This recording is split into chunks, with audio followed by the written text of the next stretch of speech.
Growing companies in the world, which has totally transformed commerce and finance in China.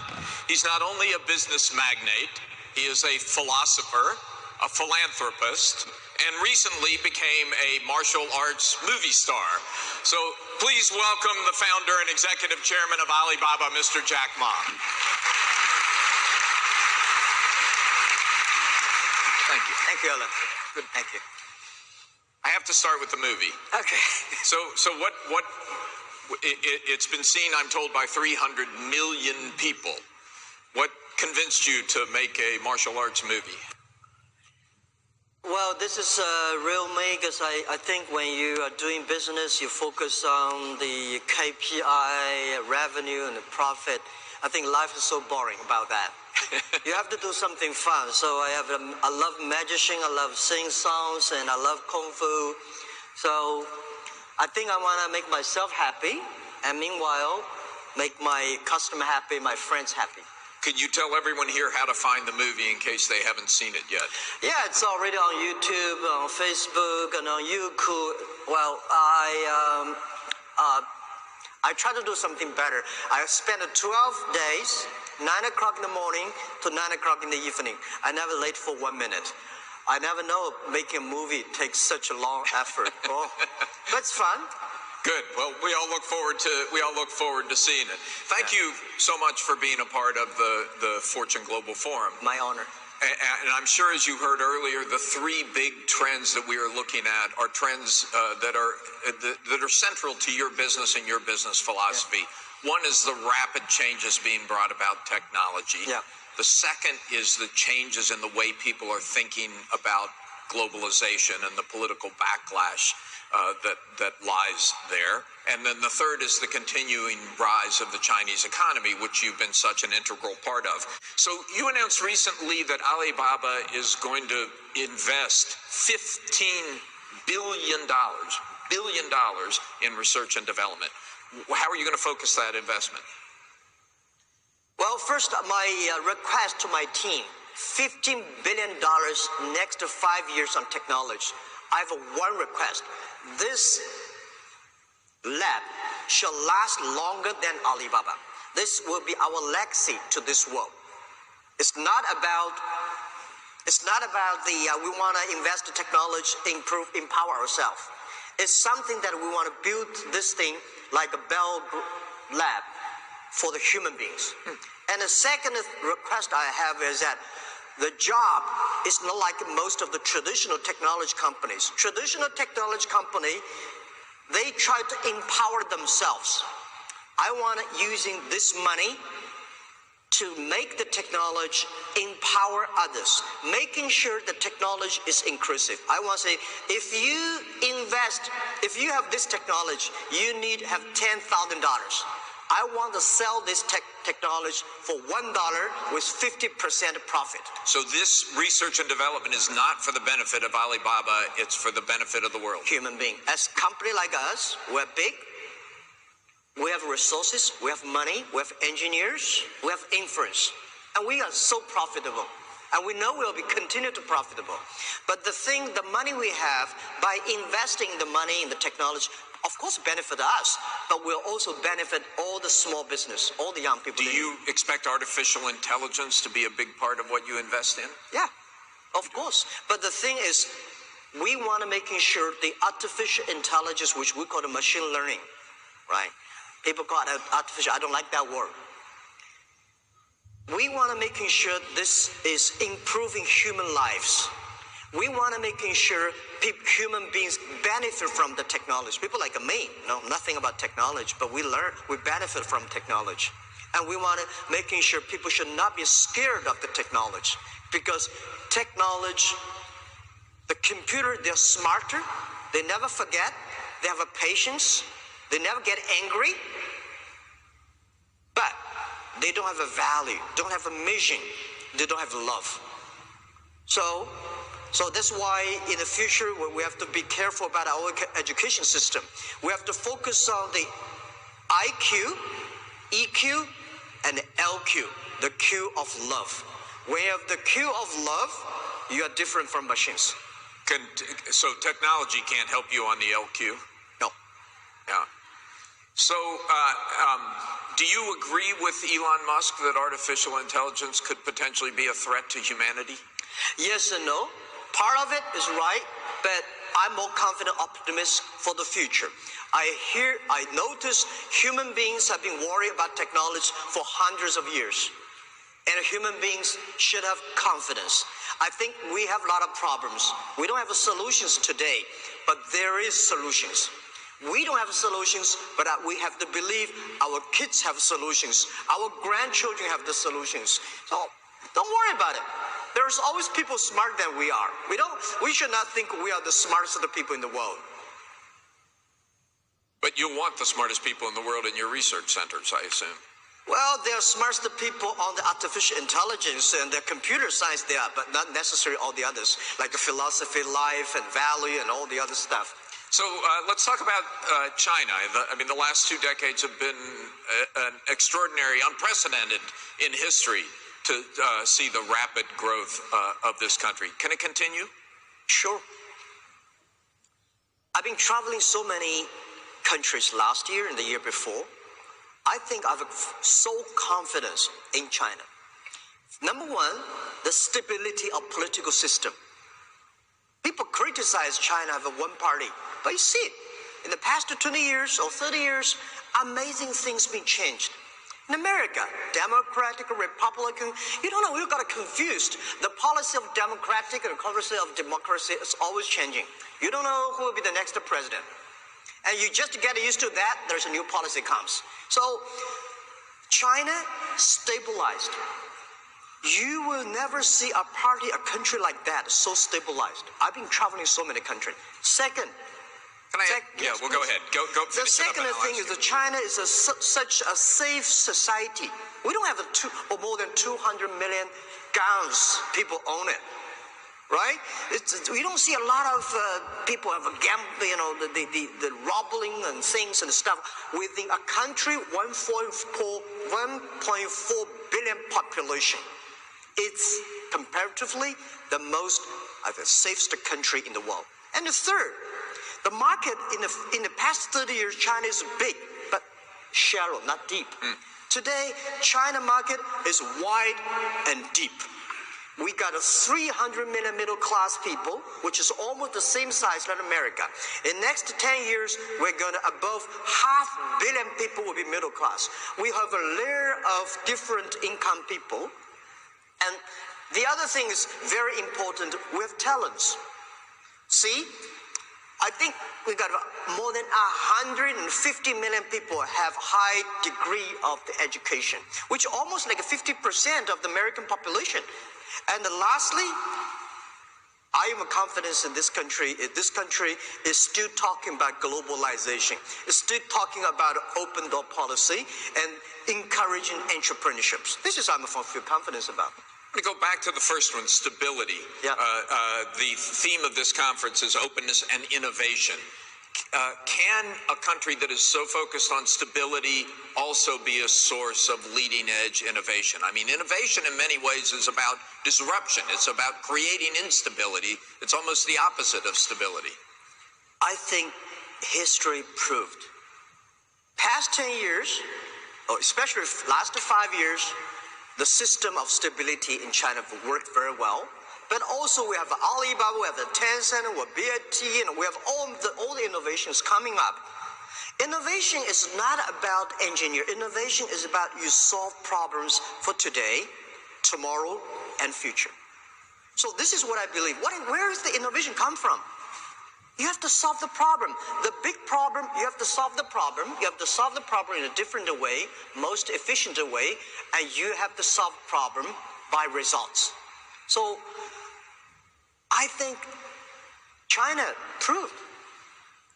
I want to take questions from the audience in a minute, and there are 1,000 people out there, so there may be a lot of questions. So prepare yourself. But before we do, if China continues to grow, it's such a big market, such a rich market. You're moving from virtual to online. Do you have any need to go to the rest of the world?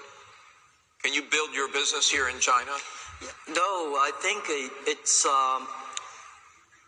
one of the 80% of my reason last year going global is that going all the countries is I want to share our experience. I want to share my view and our view that globalization is a great stuff.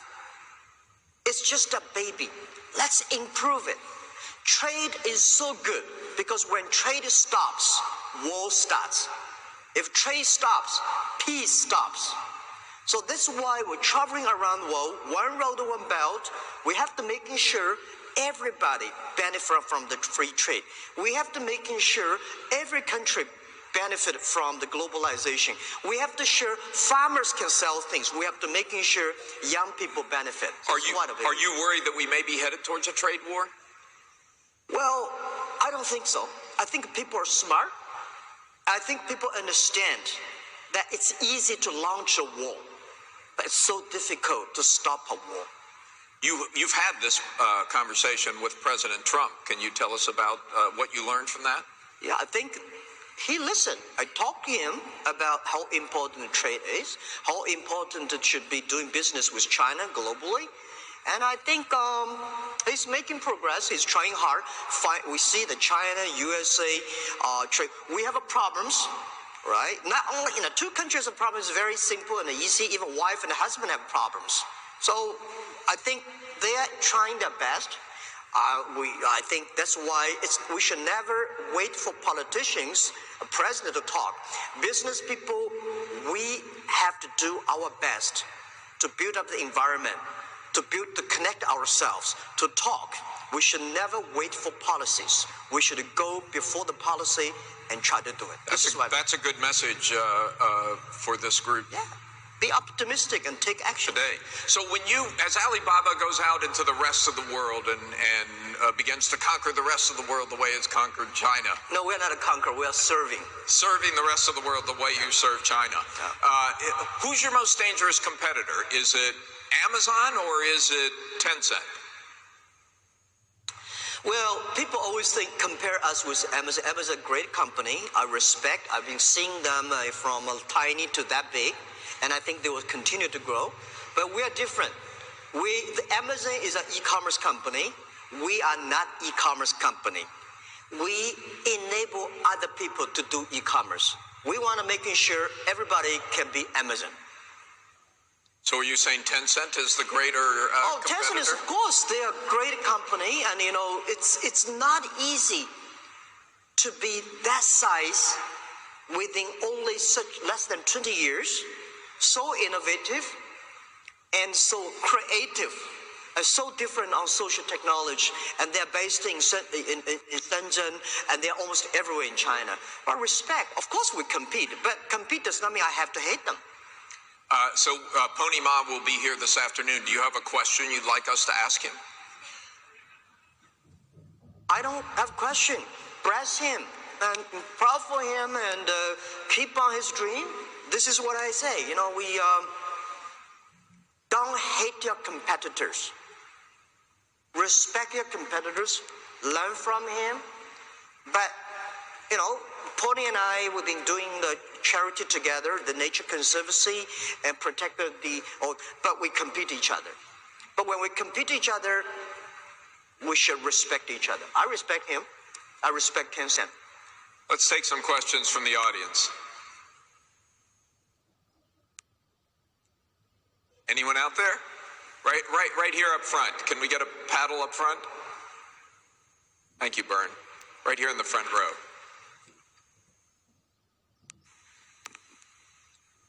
Thank you, Mr. Ma. I have a question. I'm from Procter & Gamble, and my name is Michael Chu. My question is about when Alibaba become bigger and bigger, what's your perspective on free competition, freedom in the market versus monopoly? Thank you. Okay, that's a good question. Would you repeat the question? I'm not sure. Yeah, his question is when Alibaba is getting bigger and bigger. So what is the free market? What do you think about the monopoly, right? Right, first, let me say this. Alibaba will get bigger and bigger. But Alibaba itself is not big. We are empowered. We are economy. We are not a normal company. We are enabler. We are enabler of small business to reach the consumers. For example, we are enabler P&G to reach into the rural areas of China, right? This is something that traditional channel can never do. We are enabling every small business to reach the money. We are enabling every small business to take the technology in a very cost-effective ways. We call ourselves, we are infrastructure builder. The infrastructure of doing business. This is what we do. And the other thing I want to say, monopoly. It is so difficult to monopoly. Monopoly, what does monopoly mean? Guys, monopoly, M-O-N-O, is like 300 years ago. The empress house, they give some special license to the other people, and the government control it. The monarch family, they don't give it. This is where. Last centuries, in the industrial period, because you have the money, if you alliance with the banks, you can control. Today, tell me, any internet companies can guarantee he will be successful for more than 5 years. Very difficult. We saw Yahoo disappeared. We saw Netscape disappeared. Last 18 years, Alibaba transformed themselves at least 80 times. So at the least, we are not like yesterday. No concerns about monopolistic power in the tech community. I cannot sleep well every day because I know when the company is big, you not move fast. Don't wait for the other people to kill us. We will separate ourselves. How do you keep Alibaba from thinking like a big company? You always have to worry. You have to paranoid. And you have to enable the others. So this is what we think. You have big company have to operate like small company. If you cannot operate a company in a small company, you're dead. So I think the last advice is I give to myself and give to you is that last century, the bigger the better. This century, the good the better. Do the business, not because the size. It is not necessary the big size you are, the more profit you are. You really believe that? I believe that. There's a different ethic of business. We got a Fortune 500 companies. You judge because of the size. How many of them are really happy? How many of them have profit? No. Small companies, they're very profitable. They're very happy. They can spend time with the wife and the husband and kids traveling around, and that's life. I would just take a moment to point out that while the Fortune 500 does rank companies on size, 3 years ago, Cliff Leaf, the editor of Fortune, started a Change the World list that ranks companies on their ability to do good in the world. So that's great. I love to hear that. We're with you. Other questions? Right here, again, up front. Do we have a mic up front? It's a big room. Thank you. Hi, Jack. Do you think Alibaba has reached the summit of the peak? What do you think is the future growth engine for Ali? And if some company will rise and surpass Ali and Tencent, which sector of the economy do you think that will be? Okay. Thank you. So the question is that is Alibaba at its peak, right? And which sectors that companies around the world can do better than Alibaba or Tencent? Well, Alibaba has just finished its 18-year anniversary. We want to last 102 years, so we have 84 years to go. Why 102 years? Because every number you give your team should be serious, should be accurate. We were born in 1999. Last century, we had 1 year. This century, we want to have 100 years, and plus 1 year, 102 cross 3 centuries.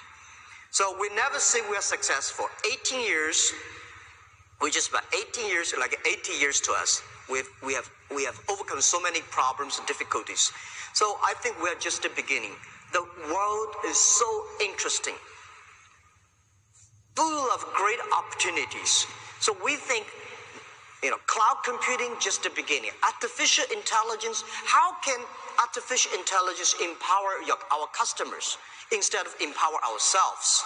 How we can build up a network that every countries in the world are connected because of the e-commerce. This is what we think. So I think we are just a baby. or at least we're just a young person yet. I don't worry about we today, our GME-wise, ranking number 21 economy of the world.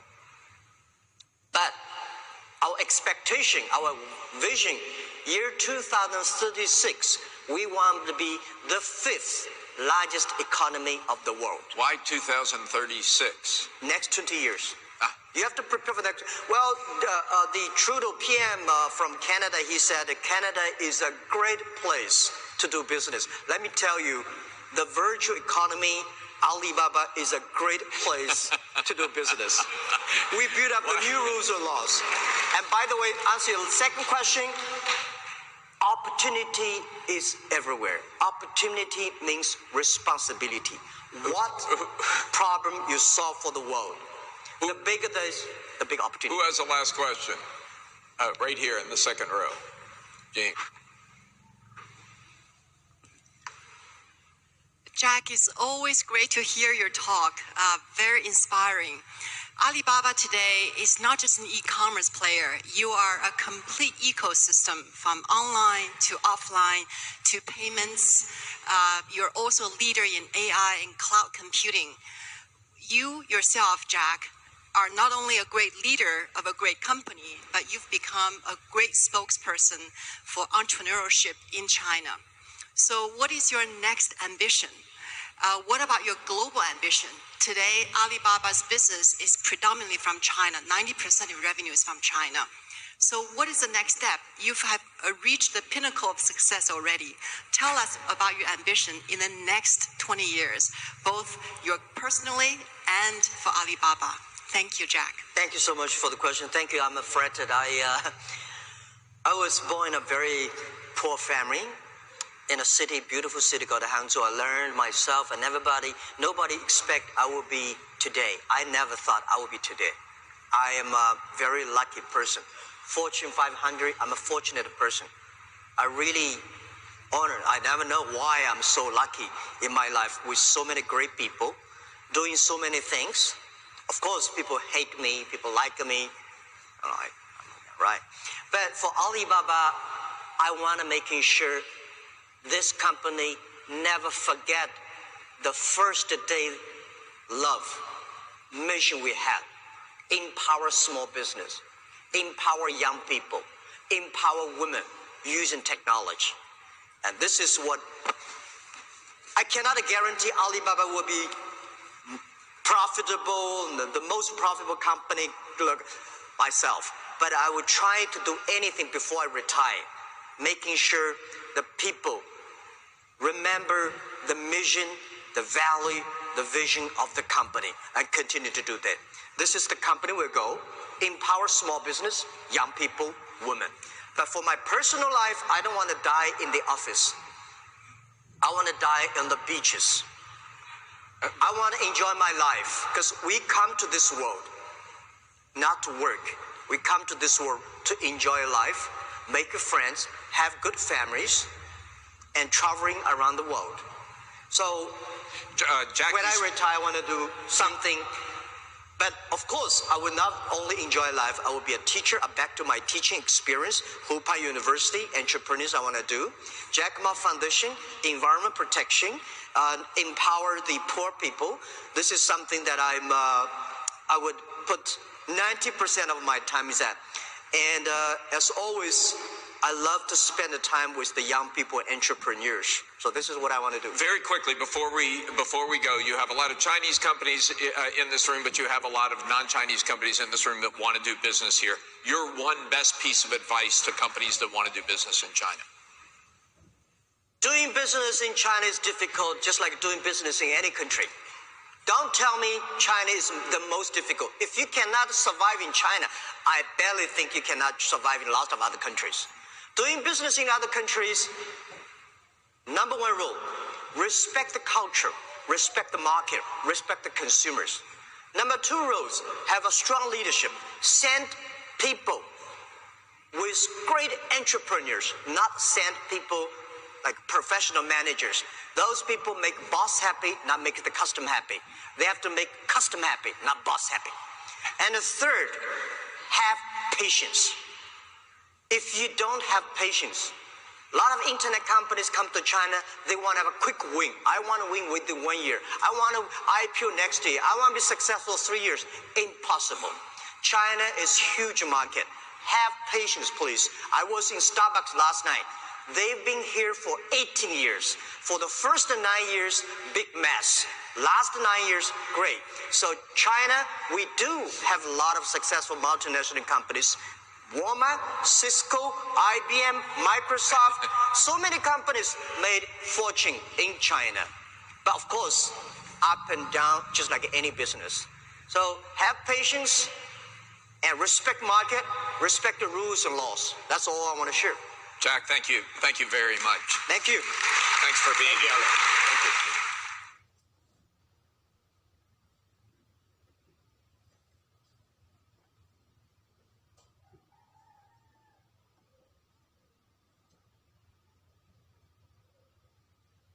We should open things up, Jack, to the audience in general for questions. There's a microphone coming around, and this is one where whoever has the mic has the floor, but we'll move the microphone around as quickly as possible. Ken, Jack, thank you. My question is, Jack, one of your former colleagues, Porter Arisman, said that you consider yourself more of an artist than a businessman. Even with Alibaba's size now, do you still consider yourself an artist? And if so, what do you sort of mean by that as an artist? Yeah, I was talking to somebody yesterday. I say I consider myself an artist. It's like orchestra symphony. That it's some artists just paint him alone, but I think Alibaba.com, Tmall.com, Alipay to me is a piece of art. But it's not done by me, by 34,000 people, together with millions of users. So it's the art. It's something nobody can copy. It's something that do anything to making sure that users are happy. So it's not like making money. If you think about making money, I would say it's too boring sometimes when you only think about making money. Well, but can I giving just a thank you for great advice to me and to the others about but I would give 3 tips for what I would giving you, and I think about it. First, as a small business, try to learn as many mistakes as possible from the others. Don't learn from the successful stories. Absolutely. It's so that the MBA teaches successful cases, but we should learn failure stories, why people fail. Because a lot of people fail, they have the same reasons. If you know why people fail, and you learn that, you make progress. And second is that always do not learn from Bill Gates and Jack Ma. Learn from the people next door neighbor. He does the same thing, but he does much better. Why is that? When I was 10, 15 years ago, I always said, oh my God, Bill Gates is so good. And the more I read about it, the more I'm disappointed. So how can I be there? And then I see, okay, this guy do the same thing. Why he can do better? Right? So that improved that. And the third, I absolutely agree with Ken's, that anybody, my philosophy is repair the roof while it is still sunshine. When the company is good, change the company. When the company is in trouble, be careful. Don't move. Making sure that waiting for the terrible day go up. Just like if the storm comes, don't go up and repair the roof. You will be destroyed. So that's every time when I feel something good, when my people say, our team say, wow, we have a wonderful year, I know that's the signal we have to change. And that will make you totally different. If you enjoy, I know in small company, you can never have a wonderful days to enjoy long. And I just want to echo his advice to you guys.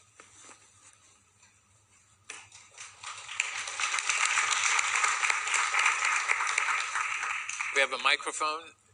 That's one there. Right. Hello. My name is Dicky. I'm from China, Hangzhou. I have a mission today. One of my friends wanted me to tell you that she is also a woman behind you. Thank you. Okay, so I got my question. We all know, like, as a standpoint of a global business, American business, we all know that Chinese market is very special. It's so different. So, question for Alibaba.com. What do you think Alibaba.com can help American business or global business to conquer the fear of Chinese market is so different? So my question is, we all know it's like our business or the American business will also have to question Chinese market is a very different market, need to be customized and specialist. What do you think that Alibaba.com can help customize the international business? First, any market is special and different. There's no market that is the same. I think in New York and Chicago may be different. China definitely be different. But doing business the same. Focus on create value for your customers. Focus on customers rather than competitors. If you go to China someday, people say, well, I have a good relationship with the government. Forget about that. If this guy say, I have a good relationship with the customers and I understand how to serve customer better, he's your partner. And you should have a patience. Because Alibaba was not built today. It was the dream 16 years ago in our apartment. In the past 16 years, we never changed our focus. Just to try to making sure the small business we serve, they're good, they're happy, they are easier. So anywhere you go, people say, well, there's no successful American internet companies in China. Well, internet grows so fast, everybody wants to be successful within 24 months or maybe 2 weeks. It's impossible. Good business always takes a long time. American Express, 165 years old. Alibaba, 15 years today succeed. I don't know. Maybe next year we're in trouble. Maybe next week we're in trouble. So we'll be very careful. The only people support you, not your shareholder, not the government. It's your customers. It's your people, your employees. So everywhere in the world, the same. Focus on your customer. Focus on making your employees happy. And focus on integrity to everything that you promised and committed. That is the only thing. Everywhere into the business is the same. My advice. You know, I think, Jack, one of the things that we talk about in our, what we call the service profit chain, is you've got to have strong focus on your employees. They have to be engaged. They have to be passionate. They have to believe. You've got to have that customer first focus, and then the shareholders will benefit. The only thing that I would add to Jack's point that I think is very, very important increasingly, if we're going to be more nimble, we actually have to have the ability, small, medium, and large, to figure out how to partner in a more effective and flexible and quick way. Because the days of any company, any size, being able to do all of this on their own is really impossible. And the internet has provided a tremendous opportunity, irrespective of size. Anyone can be empowered if they understand how to use it. And part of using it is to understand how to partner. Yeah. Yes. Thanks for today. This has all been very inspiring. Just wanted to love to hear y'all's advice when it comes to small businesses wanting to expand their products or their services to new audiences. I think, again, I'd start off the way Jack answered the question. I think what's most important is that you're not expanding just for the sake of expanding. That you have a value proposition that you think is something that's going to make a difference in that customer's life or for their business. And that it's something that is differentiated, that it's something that people can be excited about. And if you're convinced of that, then you should offer that product or service, because the mistake that some companies make is they say, I'm only going to focus on this one or two product, and I'm only going to focus on this customer segment. We've had this debate in our company. On one level, we have a Centurion card going to our most affluent customer, and then we have a product called Bluebird, a prepaid card. And people have said to me, how does this coexist? Well, it coexists because the value proposition is meaningful and powerful to that segment. So if you start off always customer first, what's the value proposition? Will it make a meaningful difference? And what am I bringing that's special and unique to that value proposition? Yeah, my advice, if you want to open the new market, new customer, the best way is on internet today. Because I give you,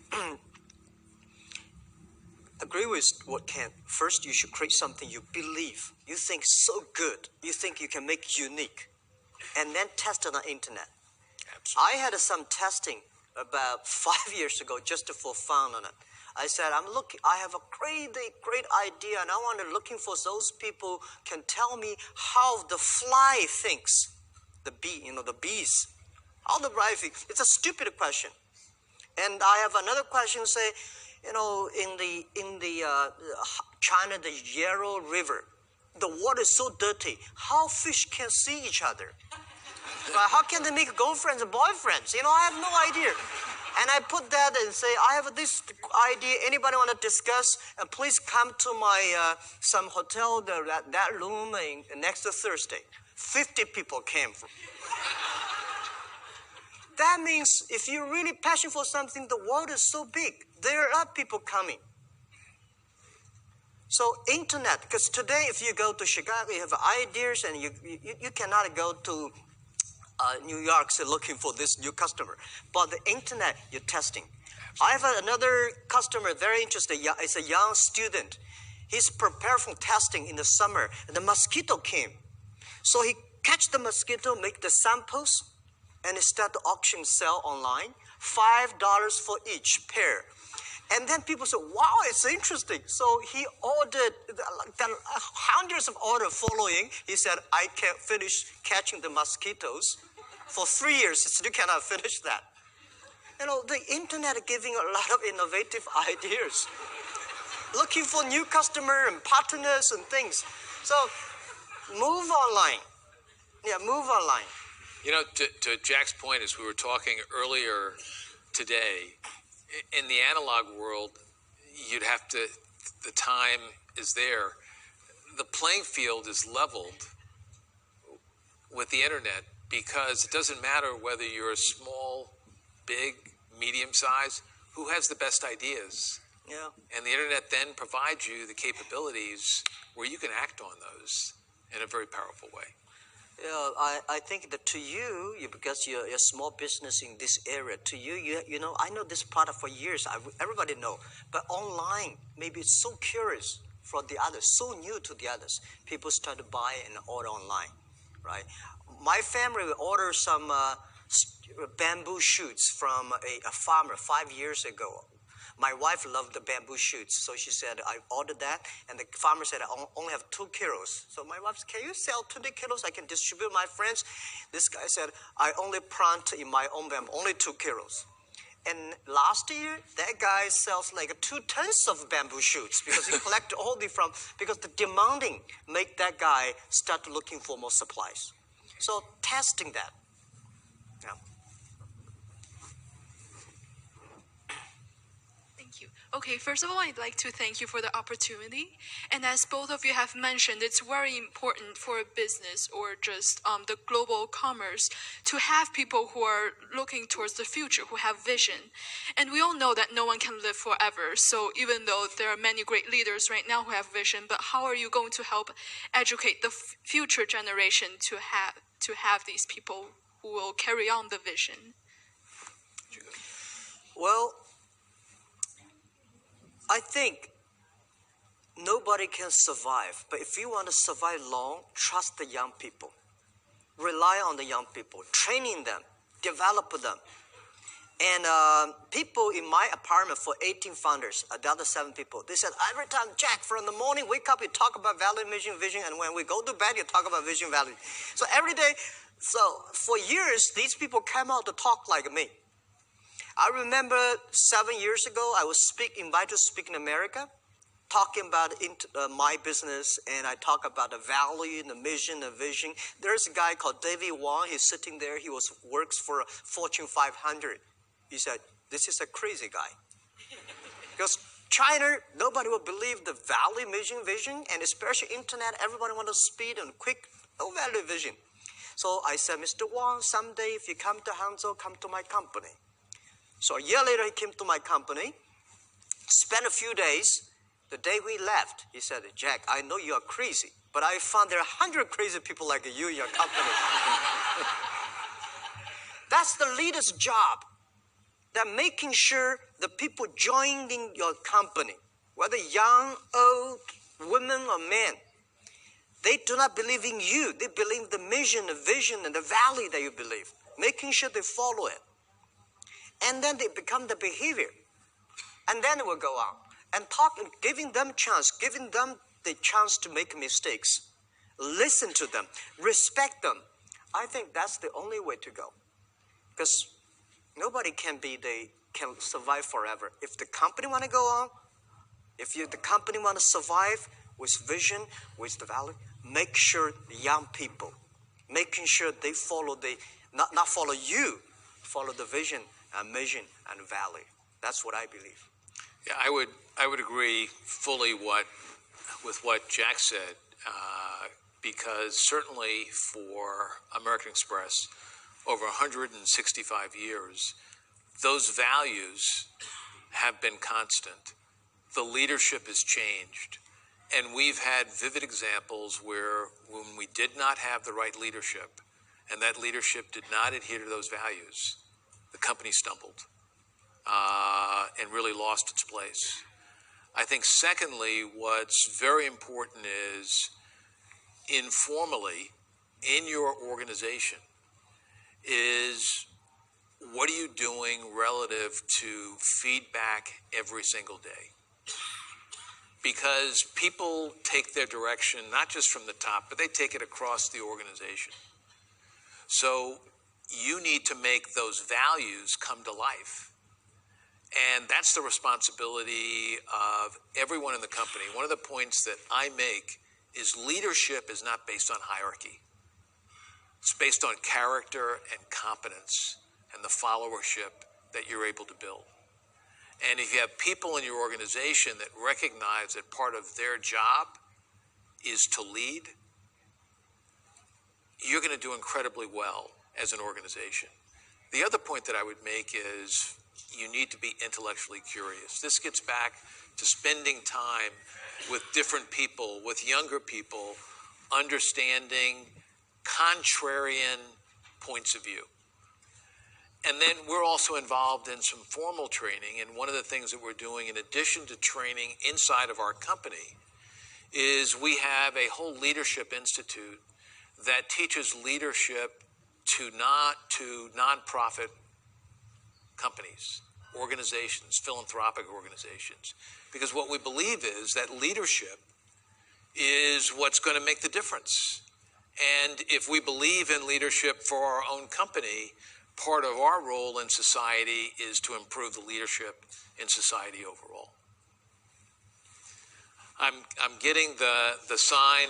I'm going to disobey it for Jack and I, and we'll take one more question. Who has the microphone? Good afternoon. I head up one of the 12 international trade centers in the state of Illinois. And in the last 8 months or so, we've partnered with Alibaba to help small and mid-sized companies use platforms like Alibaba to expand their exports. And to take it a little further, so historically, where Alibaba began connecting China with the rest of the world, and then now the focus is on connecting the United States with China. But what I've seen with my clients helping them expand their exports through Alibaba is that Alibaba is connecting the world with the world. Yep. And what's your vision to connect the world with the world? Yeah, I think the next 10, 20 years, we want to connect the world to our internal goal is that amount the $1 trillion US sales, we want 40% from outside China. Not because we want the money, because we want to help the global small business cross. I think the advice I want to give you that I find a lot of SMEs good with the passion, but I hate to see those people, this eyes with the US dollar, this eyes with the euros, and talk like English pounds. When you talk about money, nobody want to make friends with you. If you don't have any friends, you will not make a fortune. So people, when I talk about $1 trillion, it's not about the revenue. It's about the responsibility. It's about the mission that we want to club. So we have to do a lot of things. We have to build up the partner with the company like American Express, build up the efficient payment system. We should leverage and work with all the logistics companies globally, so making sure they can deliver and receive products efficient. We should design a system that is fair and transparent for every business. We should working with the government to lower the tax of import tax for every nation. My suggestion is that, for example, if a USA small business sell to China less than $1 million every year, should have a China tax-free. China sell 1 million to USA, should under 1 million should tax, free. In that kind of, we can encourage the global small business, sell things across the board, create jobs. So a lot of things to be done, and I think every small business, no matter how big your dream is, you have to do today, now, little by little. If everything can be done very quickly next year, if you want to be successful tomorrow, why you have the opportunity? So we know we have to survive, do little by little. And I think in 10 years, we will make it. We'll make 2 billion consumers to shopping online. We will helping small business. We want to help Philippine guys sell to Norway. Norway smoked salmon can be sold to Argentina. Argentina can do in Africa. These are the platform we want to build up. And we have to build up with the partners, not ourselves alone. And especially with your support, this thing can be done. Right? It's not like I have an idea and then I want to, it's the custom number one. If the small business don't want it, if the consumers don't want it, if your employees not creative enough, efficient enough, it's not about money, it's not about shareholders. So that's what I believe. So I would end this by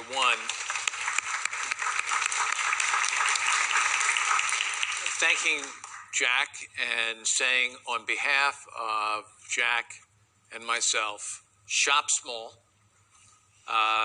support small business. But I hope what you've gathered from this and my view of real leadership is that the person has to be authentic. And I think what you can clearly see is that Jack Ma is truly an authentic leader. So thank you, Jack. Thank you. For spending time.